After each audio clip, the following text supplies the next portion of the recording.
Ity ny hiry raha nampahita.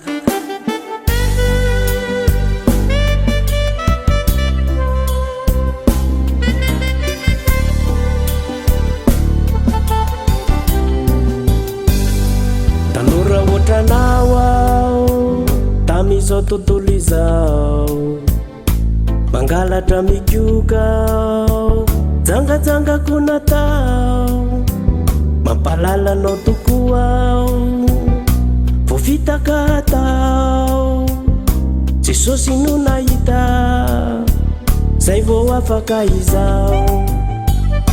Tanora ohatranao aho tamizao tontolo izao, mangalatra mikioka aho, jangajangako natao, mampalalanao tokoa aho, vovitaka atao, Jesosy no nahita, zay vao afaka izao.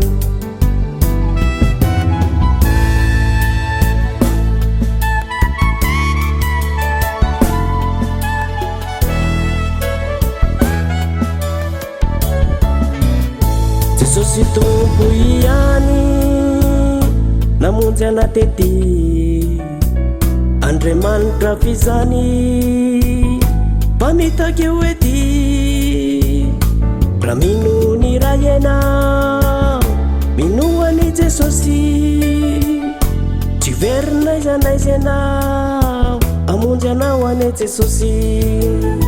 Jesosy tompo ihany no rehareako, resin'io ny fahavalo, izay sy tao aloha, ray mamindra fo no tompoko ety, voavonjy tsy ho very aho raha vao miala ety.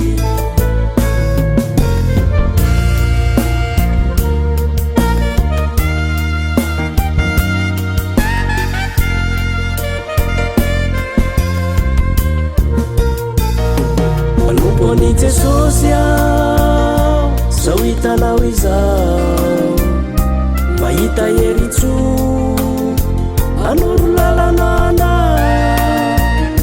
raha resa-bolalo tsy tompony ao aty, mitory teny soa avovonjy anao tokoa. Manomboany Jesosy aho, zao hitanao izao, mahita heritso anoro lalana, raha resa-bolalo tsy tompony ao aty, mitory teny soa avovonjy anao tokoa. Jesosy tompo ihany namonjy anatety, Andriamanitra fizany mpamitaka eo ety, raha mino ny ray ianao,